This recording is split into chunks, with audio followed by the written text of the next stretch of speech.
Bonjour à tous, c'est Hassan Baraka, sportif de l'extrême et coach motivationnel. Une semaine de plus, je suis de retour pour partager avec vous de nouvelles réflexions. Comme vous connaissez déjà le concept, une idée, un objet pour imaginer mes propos et que l'on puisse tous mieux retenir la réflexion que l'on doit mener et pourquoi appliquer celle-ci à notre quotidien. À tout de suite.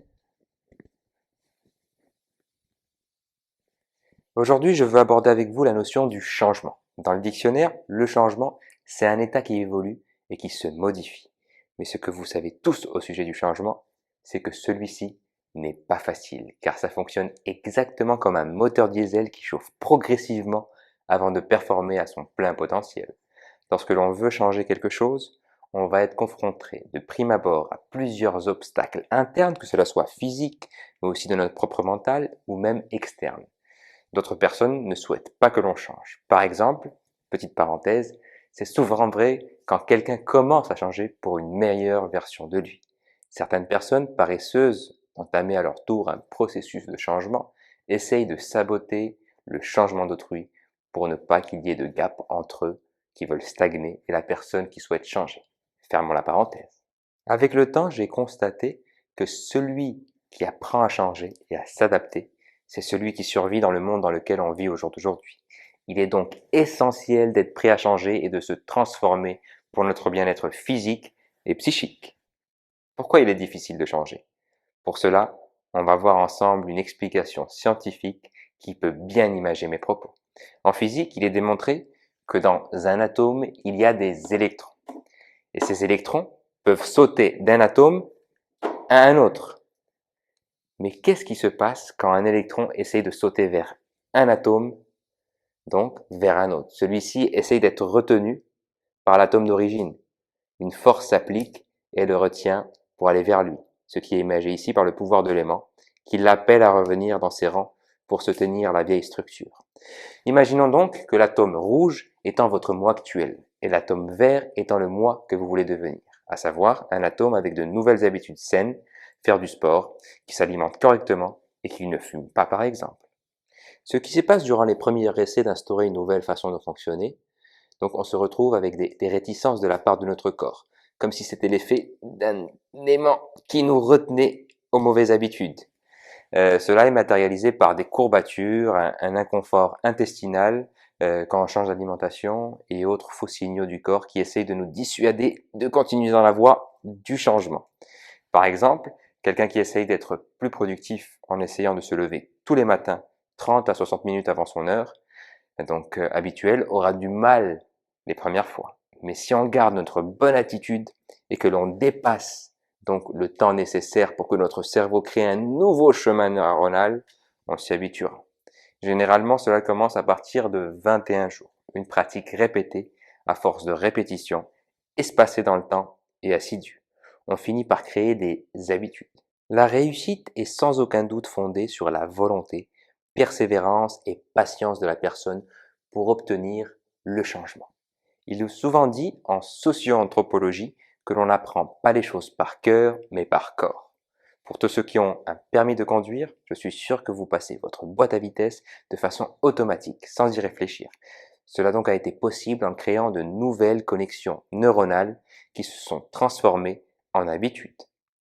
Comme me disait mon ami Hassan Ktani, formateur certifié LMI, on n'élimine pas une habitude, mais on la remplace. Une image assez intéressante qu'il reprend, c'est celle de la piste de voiture et l'autoroute. Lorsque l'on réalise une action, on crée une connexion entre deux neurones dans le cerveau.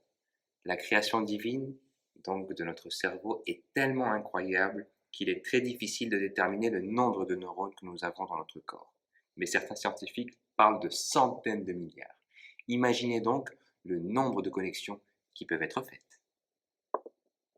Pour revenir à notre explication, le cerveau part du principe que pour aller d'une neurone à une autre, soit il crée un chemin quand l'action est nouvelle, soit, pour gagner du temps, il suit donc le chemin qui existe déjà. Donc lorsqu'on a à réaliser une action plusieurs fois, comme celle de fumer par exemple, ou manger trop de sucre, le chemin neuronal est renforcé à chaque fois, ce qui fait que la piste initiale se transforme en une autoroute et par conséquent en une habitude. À chaque fois que vous pensez à l'action, le cerveau imagine déjà prendre l'autoroute pour la réaliser. Ce qui fait qu'il est très difficile de changer d'habitude. Bien entendu, ce n'est pas impossible. Et c'est de là l'objet de cette vidéo réflexion que je fais. Pour commencer à changer votre habitude, il vous faudra oser commencer. Comme disait Lao Tse, tout voyage de milieu commence toujours par un premier pas. Pour commencer, ce que vous faites, c'est de réaliser une action différente. Par exemple, changer le sucre raffiné, par du miel dans vos plats, pour avoir ce goût sucré que votre palais et bouche recherchent. Cette action tracera une légère piste entre vos neurones, montrant un chemin alternatif à l'autoroute. Ce qui se passe, c'est que ce chemin étant tellement fin, une simple piste contre l'autoroute déjà créée au fil des années, conséquence de mauvaises habitudes, le cerveau aura tendance à privilégier cette dernière, qui le rassure davantage. Une autoroute est aussi connue pour être plus rapide qu'une piste, et le cerveau humain a souvent besoin de traiter l'information le plus rapidement possible et y obtenir une satisfaction immédiate.